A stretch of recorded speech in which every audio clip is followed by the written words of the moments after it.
Sparrow, the epoxy clay miniature figure sculpt is all done.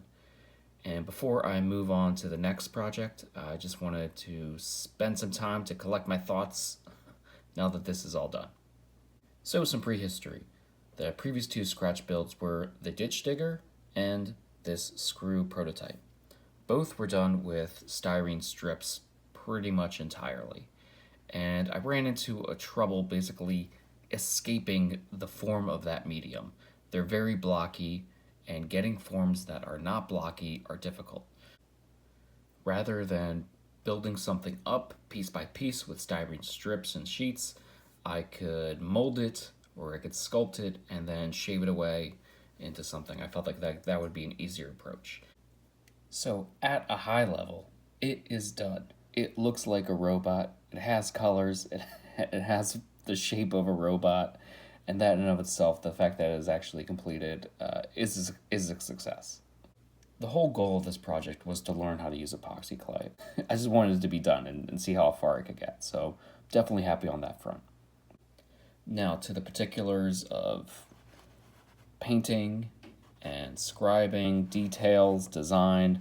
I'll be going through that bit by bit. Let's start with the sculpt. So I did do a sketch before I ever started sculpting, and that's what we're looking at. So I had at least a couple ideas going into this, and I wouldn't be freewheeling it the entire time I was using the clay. I also had a good sense of the proportions and the posture I wanted to give to the robot. Now, for the sculpture, I did use a frame out of styrene strips, and that was great to lock in the proportions, but also meant that I had locked in the posture. Take a look at the hips. They are thin. You know, this boy has no butt, and you know, I didn't really know like how the arms and the hips would work together. It looks like the arms took up too much room, and that was kind of the result of, you know, the frame I thought was good or was sufficient at the time to get me started here. And the other downside about it is like it didn't give me any clearance to do those like inside bits here. Where I can't sand down the love handles here underneath the chest, or hard put in too many details around here because the hands are in the way. Same thing with the arms. I can't sand down these arms and get in there. So if I were to do this again, I would like to at least like have the frame, but be able to break it up into its big component parts, where it's head, chest, left and right arms, left and right legs. Learning how to sculpt with epoxy clay was a process. The advantage of epoxy clay is that it self-hardens. It cures on its own without any baking. This means you can go back and you can shave down, you can sand, and the thing will hold up pretty well, unlike polymer clay like Sculpey, which might crack or break when you try to sand it. The disadvantage is you have to do it in one go. The clock is ticking once you start mixing this stuff. And so what you can't do is keep on modifying your sculpt. You have to get it within the couple hours that you have. It's about 3-4 hours till it's like getting pretty hard. And you have the first 2 hours to like really get creative with it. And you have that time frame to get it right. Then it hardens. This little lizard and cat were my first trials. And I was trying to do it in one go. That's not the way.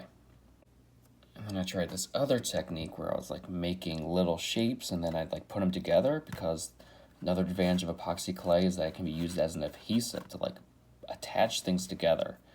And that might have worked, but you really got to nail the proportions, and that was too far in the opposite direction. So I eventually learned, put down clay, let that cure, then the next day go back, sand it, or use a Dremel, clean it up, get the basic forms locked in, and then apply another layer on top of that. So you keep working on layers. A good example of that is like, let's just look at the arms here.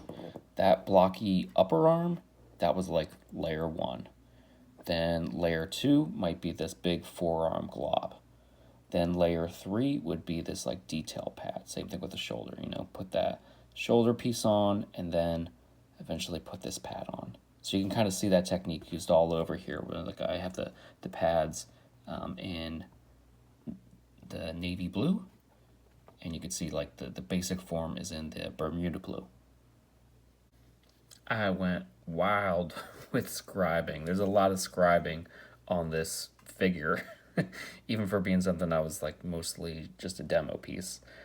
When I was ready to start scribing, that coincided with a beach trip. So this is my little beach project, and I didn't want to bring a lot of hobby crap with me on vacation. And it turns out I didn't need a lot of crap for scribing. All I really needed was my hobby knife and my scribe tool. Epoxy clay turns out to be a real conducive medium to scribing. It's much easier than styrene, than the stuff that Gunpla models are made of, that plastic. It's easy to cut into, to hold a straight line, and then to start digging away. So it doesn't take too much effort to get a good scribe in there. With this project, I think I have a better idea of like better scribe design. So here, looking at the forearm, like this kind of line isn't that interesting, but the line on this helmet piece is, even though it's like one single line and this is like multiple lines.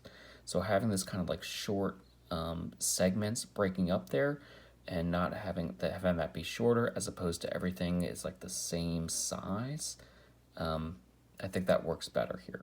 Another example is the fin back here. So even though it's just one line, it looks pretty good because it has that smaller breaking of it.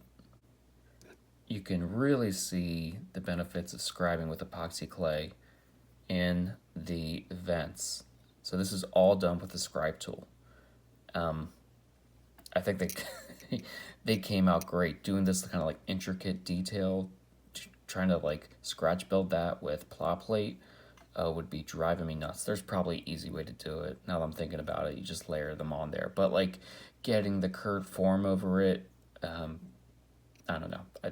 I'm pretty happy with how this turned out. You know, I know it looks like really messy when you zoom in, but it's kind of incredible that, you know, for me trying this the first time, it actually worked. On that note, also look at the vents in the helmet. I think they look pretty cool too. There, you get the depth. You get that empty gap inside there. That's all done with scribing. I wanted a detail within the thruster bells, but do they look like sphincters? Sorry, I guess you can't unsee it. All right, painting. I use rattle cans for painting. Yeah, I know I should get an airbrush, but that's more overhead and another bridge I will eventually cross. What I ended up doing was the first coat was the orange, and I don't know, I thought that would make things easier as opposed to remasking everything. I could just do orange and then mask where I want the orange to be preserved, and then the third coat ended up being the dark navy, which required a lot of masking. So I mean, I don't know if that was easier or not, but these are the results. There's still plenty of like little details that could have gone better. I could have, you know, remasked and done it again. But I'm real happy with like how I used the orange as a highlight accent in different places, like in these little areas there. I think it's like a real nice use for it. And I probably could have done the same with the navy too instead of using it. I thought it'd be like good for the pads. I think that's actually a good distinguishing element there, but also using it in just little spots here and there. As for the coat itself, I mean, I don't know if it's the rattle can or like the idea of like using multiple coats that was a bad idea, or just the general finish. I could have sanded down this more. I think it's a combination of all that.